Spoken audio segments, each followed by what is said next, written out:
We get there, he gave me the code to the lock. We opened it up and Dave just looks at me like, "You're leaving this here, right?"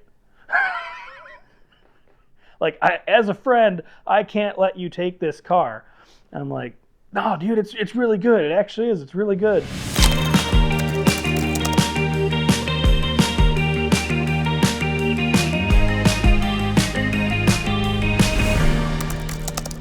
When I first made the Facebook group, I did a poll to see like what name would we want to use, and there was like 4 or 5 different names that were on the table as potential names for the group. And Matt Quick actually was the one that came up with, he just shot it off one day and just said, "How about Michigan Automotive Relic Society? You can call it Mars." I was like, "That's perfect," because I wanted something we could simplify down. And the second he said that, I started thinking of what a potential logo could be, like the whole planet thing. This has nothing to do with space. This has nothing to do with the planet Mars. But I just thought, like, that'd be kind of cool to have this like kind of half moon shape, and then like a car, like a side profile of a car could go in there. And my favorite car is the MGB GT. The person in the group at the time that had one was Michael Scott.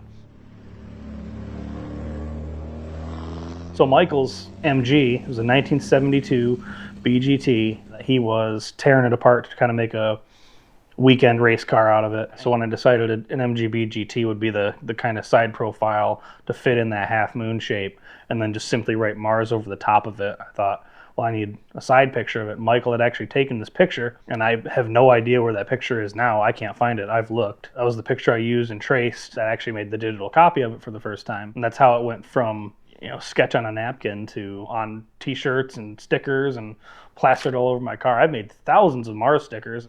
So Michael ended up having to move away from Michigan. He had to go down to Florida, and I think he made a really last-ditch effort in the last month he was here to try and put this car together so he could take it with him, and it ended up just not working out for him. He stuffed it in a storage unit on the east side of the state and left it there for, I don't know, probably 3 or 4 months, and then called me up one day and said, "Hey man, I can't keep paying for that storage unit. I can't find anyone to buy that car. Go get it out of a storage unit." I'm like, "Cool, I got another MGB GT finally." So I trailered up one day and headed out east. Ended up meeting Dave Lang somewhere between Detroit and Brown City to this really just kind of really sketchy storage place. It was a bunch of storage containers or shipping containers all welded together with doors cut out of the sides, like roll-up doors cut out of the sides of these containers, and these just really homemade storage units. It was real sketchy. And so we get there, he gave me the code to the lock. We opened it up and Dave just looks at me like, "You're leaving this here, right?" Like, as a friend, I can't let you take this car. And I'm like, "No, dude, it's really good. It actually is. It's really good." And I'm looking all around it, and it was full of parts and a few tools.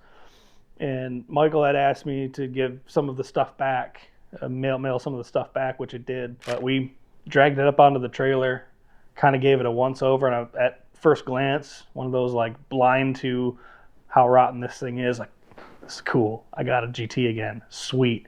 Fast forward, get it home, start fiddling around with it, trying to make it run, because Michael told me that it was not too far from running, and just kind of figured out like what was going on with it. Everything was loose. There was not a nut and bolt on that thing that was tight. I can't believe it made it home without falling apart, just from things not being tightened together, because I think it was just a tack it together and throw it in the storage unit kind of scenario.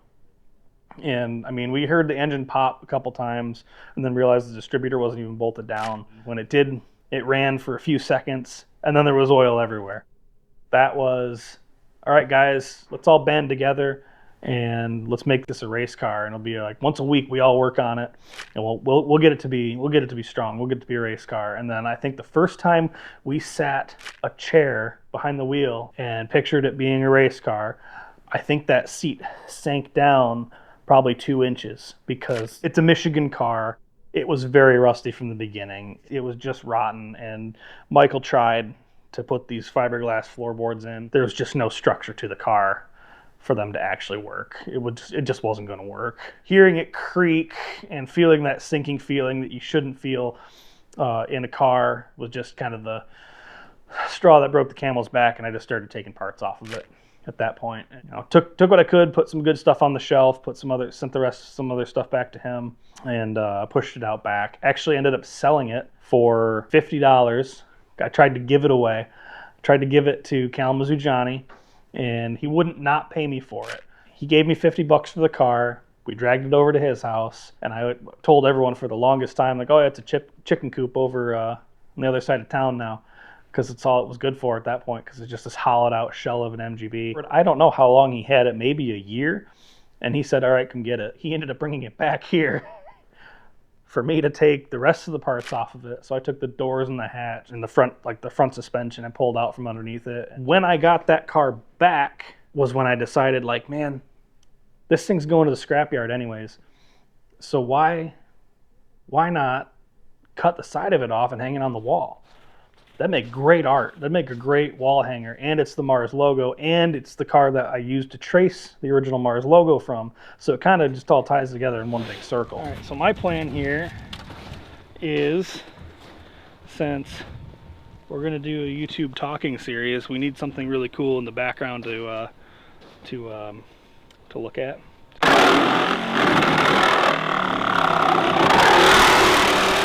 I wasn't really expecting to get around to cutting this car up anytime soon, but it just, the day was right, the time was right, and said screw it. I had some extra Sawzall blades, and we got to making a logo. We get back there, it was Tom Sturdy and Matt and I. I've cut up MGs before, plenty. I've never cut one down the side, and this required cutting through the dashboard and through the firewall. And hilarious enough, got to cutting through the firewall, and it ripped through it like butter. Oh, because that's aluminum. Dude. This thing just ripped right apart, probably because half of it was fiberglass from the bottom half down.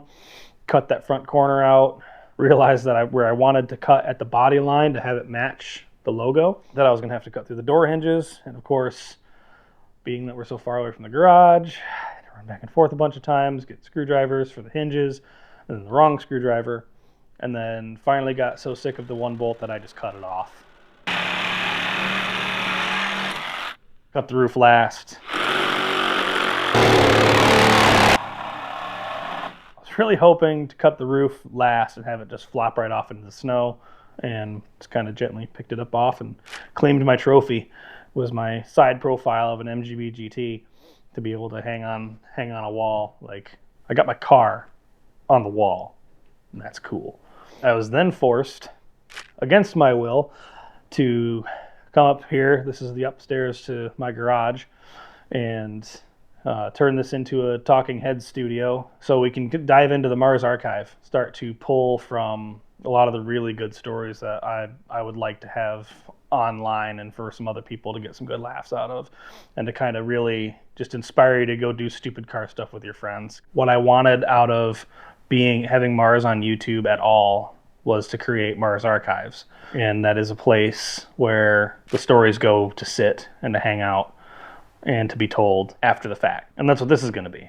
This will evolve. This is the first generation of our Mars studio, if you will. The car isn't done yet. I hope to get some more parts in here for the background to kind of fill it out a little bit. This was thrown together in about an hour.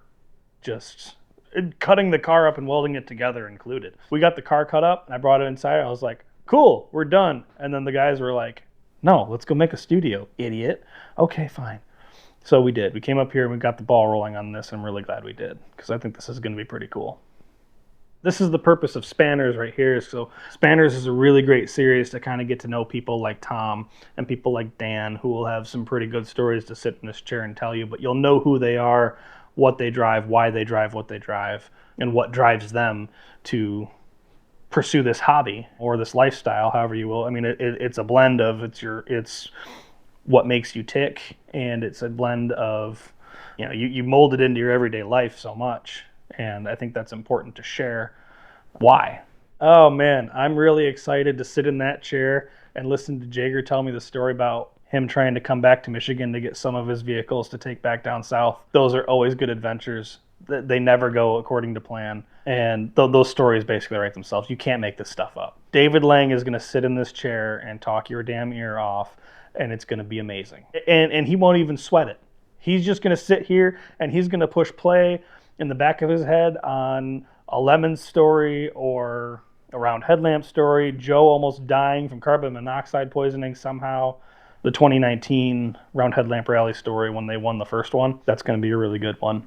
The thing about the Mars Archive stories is I think there's a lot of car people out there who will be able to relate to this kind of stuff. It's not your high production, automotive TV. It's not your dad's garage show. But yeah, really excited to get some new faces and hear some. I'm sure there's some wild stories out there because this is the flavor of people that really make the best stories, I think, in the car world.